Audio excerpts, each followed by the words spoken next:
उत्तर प्रदेश के गाजियाबाद की इस पावन धरा पर समाज की एकजुटता और सुनहरे भविष्य की एक नई इबारत लिखी गई।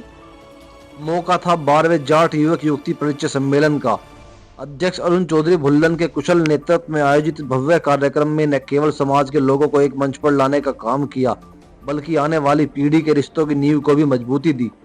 कार्यक्रम की गरिमा को बढ़ाने के लिए अध्यक्षता कर रहे पूर्व महापौर आशु वर्मा की उपस्थिति ने आयोजन में 4 चांद लगा दिए।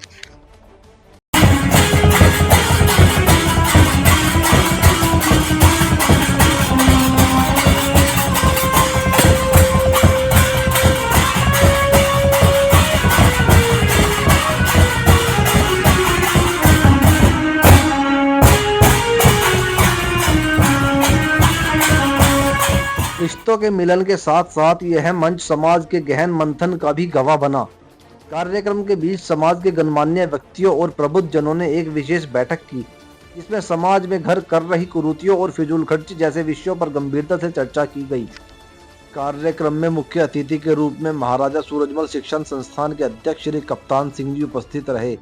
विशिष्ट अतिथियों में श्री HP सिंह परिहार जी, डॉक्टर सतवीर सिंह जी, केंद्रीय मंत्री जयंत चौधरी के निजी सचिव वीरपाल मलिक जी, लोनी की चेयरपर्सन रंजीता धामा जी व पूर्व मेयर आशु वर्मा जी ने अपनी उपस्थिति से कार्यक्रम को गौरवान्वित किया। किसी भी शुभ कार्य की शुरुआत ईश्वर वंदना से होती है। मुख्य अतिथियों ने दीप प्रज्वलित कर कार्यक्रम का विधिवत शुभारंभ किया। रोशनी की इन लो के साथ ही समाज में व्याप्त अज्ञानता के अंधेरे को दूर करने का संकल्प लिया गया।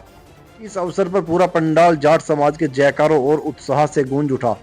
कार्यक्रम स्थल पर सभी युवक युवतियों के बायोडाटों को एक साथ क्रमबद्ध तरीके से लगाया गया, जिससे परिवार और युवाओं को अपनी पसंद और योग्यता के अनुसार चुनाव करने में आसानी हो।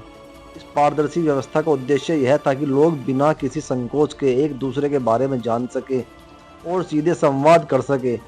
यह पहल न केवल समय की बचत थी, बल्कि रिश्तों के चयन में विश्वास और स्पष्टता लाने का एक सराहनीय प्रयास भी रही। आयोजन की गरिमा को बरकरार रखते हुए कार्यक्रम की स्वागत समिति द्वारा पधारे हुए सभी विशिष्ट अतिथियों का शॉल उड़ाकर और प्रतीक चिन्ह भेंटकर भव्य सम्मान किया गया। यह सम्मान न केवल अतिथियों के प्रति कृतज्ञता थी, बल्कि समाज के प्रति उनकी सेवाओं को एक सादर नमन भी था। सम्मान के इस सिलसिले के बाद मंच से विचारों का ऐसा प्रवाह शुरू हुआ, जिसने सभी को सोचने पर मजबूर कर दिया। समाज के प्रबुद्ध वक्ताओं ने अपने अपने संबोधन में समाज सुधार, एकता और कुरीतियों के उन्मूलन पर बल दिया।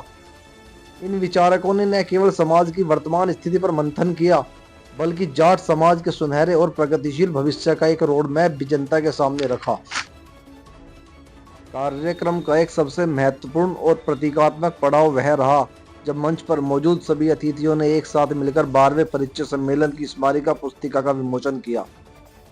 तालियों की गड़गड़ाहट के बीच विमोचित हुई यह पुस्तिका केवल पन्नों का संग्रह नहीं, बल्कि उन सैकड़ों परिवारों की उम्मीदों का दस्तावेज है जो अपने बच्चों के लिए एक सुयोग्य और संस्कारी जीवन साथी की तलाश में है। सफलता के शिखर को छूते हुए कार्यक्रम के अंतिम चरण में 12वें जाट युवक युवती परिचय सम्मेलन के अध्यक्ष अरुण चौधरी भुल्लन ने मंच से सभी का आभार व्यक्त किया। उन्होंने हृदय की गहराइयों से मुख्य अतिथियों, विशिष्ट अतिथियों और दूर दराज से आए सभी वक्ताओं का धन्यवाद किया, जिन्होंने अपने विचारों से इस समागम को सफल बनाया। विशेष रूप से अध्यक्ष महोदया ने उन सभी अभिभावकों और युवक युवतियों का भी आभार प्रकट किया, जिन्होंने इस सम्मेलन पर अपना विश्वास जताया और पंजीकरण फॉर्म भरकर इसे सार्थक बनाया।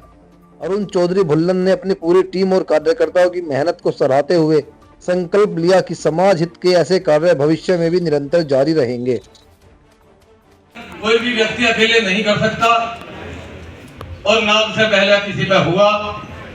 मैं शुक्रगुजार हूं अपनी समिति का, अपने संरक्षक मंडल का, मंच पर मौजूद हमारे जो मार्गदर्शक बैठे हैं इन सब लोगों का, अपनी मातृशक्ति का, अपने नौजवान साथियों का, जिन्होंने मुझे मेरा हौसला अफजाई किया और कंधे से कंधा मिलाकर जो छोटे हैं उन्होंने बड़ा भाई समझकर और जो बड़े हैं उन्होंने छोटा भाई समझकर मैंने पूरा प्रयास किया, मेरी समिति ने पूरा प्रयास किया कि कार्यक्रम अच्छा हो, क्योंकि दूर दराज से लोग इसमें हिस्सा लेते हैं। अभी तक 1048 रजिस्ट्रेशन इस 12वें परिचय सम्मेलन में आप सबके सहयोग से हुए हैं, जो कि मैं मानता हूं अभी तक का सबसे बड़ा आंकड़ा है।